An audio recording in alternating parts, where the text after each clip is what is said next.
অনেক অনেক দিন আগের কথা। এই যে পরিত্যক্ত জমিদার বাড়ি, এখানে কেউ আর বাস করে না। বনের মধ্যে নিঃসঙ্গ অসহায় হয়ে দাঁড়িয়ে রয়েছে। তবে মাঝে মধ্যে লোকেরা বলে এ ঘরের দোতলায় কোনো একজন মেয়েকে একদিক থেকে অন্যদিকে চলতে দেখা যায়। তবে কে এই মেয়েটি, কোথায় তার বাড়ি, কেনই বা সে এখানে আছে, কেউ আজও অবধি জানে না। অনেকে চেষ্টা করেছিল তার পরিচয় জানতে যাওয়ার জন্য, উদ্যোগও নেওয়া হয়েছিল ঘরের মধ্যে আসার জন্য, কিন্তু তারা কেউ আর ফিরে আসেনি। এই তো আমি একেবারে পৌঁছে গেছি পাহাড়ি অঞ্চলে। চারিদিকে একটা নিঃসঙ্গ গমগম পরিবেশ। কিন্তু কোথায় সে রাজবাড়িটা, কোথায়? বাবাকে একটু বলে এলে হয়তো ভালো করতাম, কিন্তু বললাম না তো। আর বললে তো আসতে দিত না। যাই যাই, ওই তো দিকে একটা লোক আসছে, জিজ্ঞাসা করি। এই কথাগুলো বলে যখন অনির্বাণ একটু চলে যায় দূরের দিকে, সেই সময় তার পেছন দিক থেকে আবির্ভূত হয় একজন অশরীরী, একটা প্রেতাত্মা ভয়ঙ্কর চিৎকার নিয়ে উপস্থিত হয়। কিন্তু তার চিৎকার অনির্বাণের কানে পৌঁছালো না। এদিকে অনির্বাণ সে আগন্তুক ব্যক্তির কাছ থেকে তথ্য সংগ্রহ করে গাড়ি চালিয়ে চলতে থাকে। একেবারে গভীর রাত্রি হয়ে যায়। এখনো অনেকটা পথ, দুর্গম পথ, কিন্তু পাহাড়ি এই পথের মধ্যে কোনো মানুষের চিহ্ন নেই। হঠাৎ করে দেখতে পাওয়া যায় তার গাড়ির সামনে কে যেন একটা উপস্থিত হয়, আর সঙ্গে সঙ্গে ব্রেক না করতে পেরে ধাক্কা মারে গাছের সঙ্গে। সমগ্র রাত্রি ধরে সে যন্ত্রণায় ছটফট করতে থাকে। তবে গায়ে কোথাও কোনো ক্ষতের চিহ্ন ছিল না।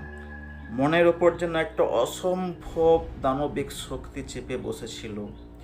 আর সেই সময় অনির্বাণ কষ্ট করে দাঁড়িয়ে ওঠে এবং জিজ্ঞাসা করতে থাকে, আমি কি এমন দেখছিলাম গত রাত্রিতে? কিছুই তো বুঝতে পারলাম না। কি করে আমার ব্রেকটা ফেল হয়ে আর গেল? পেছন দিক থেকে একটা পিশাচিনী বিকট হাসতে হাসতে হাসতে সে উপস্থিত হয়, কিন্তু তার আওয়াজটা অনির্বাণের কানে পৌঁছালো। যাই আমি, আর একটু গেলেই মনে হয় পৌঁছে যাব। ওই তো ওদিকে রাজবাড়িটা আছে। এই কথা বলে অনির্বাণ চলে গেলে ওই পিশাচিনী তাকে অনুসরণ করতে থাকে এবং সেও তার পেছনে পেছনে চলে যায়। বয়স তো অনেক হলো বাবা, ছেলেটা আজও আপনি ফিরে এলো না। 3 দিন হয়ে গেল, কোথায় যে গেল জানি না। একটা সময় আমাদের জমিদার বাড়ি ছিল, কিন্তু আজ তো তার নেই। কিন্তু সেই বাড়িতে যাওয়ার কি দরকার ছিল? বাবা, দাদা কোথায় গেছে গো? দেখতে পাই না অনেকদিন ধরে। সে তো আমি জানি না কোথায় গেছে, কি বলে যায় আমাকে? দাদা নিশ্চয়ই সে জমিদার বাড়িতে গেছে, কারণ আমাকে বলছিল জমিদার বাড়িতে যাবে বলে। দেখি আমিও যাই তো, দেখার চেষ্টা করি কোথায় গেছে দাদা। অনেকটা হেঁটে ক্লান্ত হয়ে গেলাম।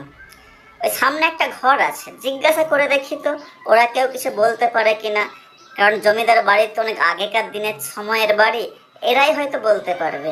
হ্যালো, এই যে হ্যালো, বাড়িতে কেউ আছেন বুঝি? হ্যালো, একটু আসুন না বাইরে, প্লিজ আসুন একটু।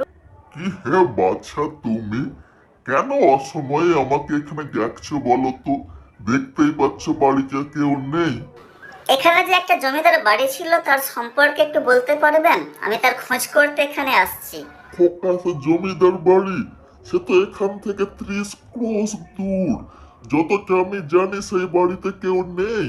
তুমি দক্ষিণ দিকে গিয়ে দেখো, দেখতে পাবে। হ্যালো, বাড়িতে কেউ কি আছেন? হ্যালো, বারবার ধরে যাচ্ছি, কেউ আসুন না একটুখানি। বাড়িতে কেউ থাকলে বাইরে বেরিয়ে আসুন। ওহ, অনেকক্ষণ ধরে বাইরে ওয়েট করছি, আসুন না একটু, বাইরে বেরিয়ে আসুন না। এই রকমের ক্রমাগত ডাক শুনেও কোনো উত্তর এলো না। বারবার ধরে নখ করেই যাচ্ছিল রাজু, কিন্তু ব্যর্থ, কোনো ফল এলো না। বাধ্য হয়েছে ভেতরে প্রবেশ করে এবং দেখতে পাই যে ঘরের মধ্যে একটা চেয়ার রয়েছে এবং তার পাশে কে যেন ঘুমিয়ে আছে, কিন্তু স্পষ্টভাবে বোঝা যাচ্ছিল না কে সেখানে আছে। হঠাৎ করে দেখতে পাওয়া যায় সেই চেয়ারটা আপনা আপনি নড়ে উঠছে এবং বিকট শব্দে একটা প্রাণ তার সামনে এসে উপস্থিত। হিং বিং ব্রিং টিং টিং নং নং টিম টিম ডিং, ভূত সব চলে আয় এখানে আমার কাছে আয়। গত কয়েকদিনে যতগুলোকে আমি বলি দিয়েছি প্রত্যেকটা হাত এখন আমার মাথার উপরে, তারা আমাকে ডাকছে। আর আজ আর কালকের মধ্যে আমাকে আর একটা বলি দিতেই হবে। আর এদিকে রাজু নিরুপায় হয়ে দরজার সামনে দাঁড়িয়ে থেকে চিৎকার করতে থাকে। ভেতরে কে রয়েছো? বাইরে বেরিয়ে এসো প্লিজ। আমি কিছুই দেখতে পেলাম না ভেতর থেকে, শুধুমাত্র একটা কি বিভৎস অন্ধকার দেখতে পেয়েছি। আর এই সময়ে রাজুর ডাক শুনে একটা অশরীরী প্রেতাত্মা পিশাচিনে তার সামনে উপস্থিত হয়, লাল লাল চোখ করে। কে রে তুই? কেন এখানে এসেছিস? আমার ঘুম কেন ভাঙিয়েছিস তুই বল? ও, তুমি তোমার ভাইকে তবে খুঁজতে এসেছো। তার খোঁজ খবর তো আমি জানি না। সে তো অন্য একটা রাজবাড়িতে গিয়েছিল, এখানে সে একদিনও বলে আসেনি। আমাকে তবে বলো এক্ষুনি সেই রাজবাড়িটা কোন দিকে আছে, আমি এক্ষুনি যাব। সমস্ত রকমের তথ্য পেয়ে রাজু দিনের আলোতে হেঁটে চলতেই থাকে। গন্তব্য অনেকটা দূরে, কিন্তু পৌঁছাতে হবে তাকে রাত্রের আগেই পৌঁছাতে হবে।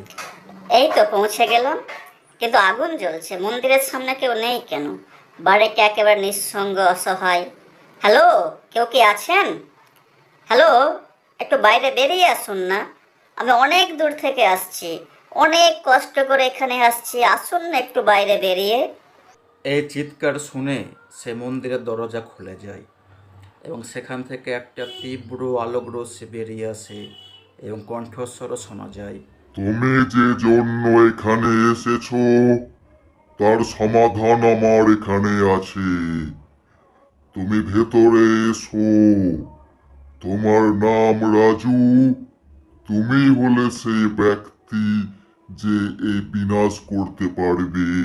তুমি ভেতরে এসো। এই আওয়াজটা শুনে রাজু আস্তে আস্তে করে মন্দিরের ভেতরে প্রবেশ করে এবং দেখতে পায় ঘরের পূর্ব প্রান্তে একটা দরজা আছে। সে দরজা খুলে বেরিয়ে আসছে বিভৎস বিকট দেখতে একটা দানবিক প্রাণী। না মানুষ না ডাইনোসর বলা খুব মুশকিল। ভয়ে পুরোপুরি কুপোকাত হয়ে রাজু দৌড়াতে থাকে। দিক বিদিক জ্ঞান হয়ে সে দৌড়াতেই থাকে। কোন দিক থেকে দৌড়ালো সে জানে না, কিন্তু গুহার মধ্যে দৌড়াতে দৌড়াতে সে পৌঁছে যায় একটা বনের মধ্যে। পূর্ণিমার চাঁদ চলে এলো, এখনো পর্যন্ত সাধু কাউকে নিয়ে এলো না কেন? আমি রক্ত না খেতে পারলে আমি বাঁচতে পারবো না।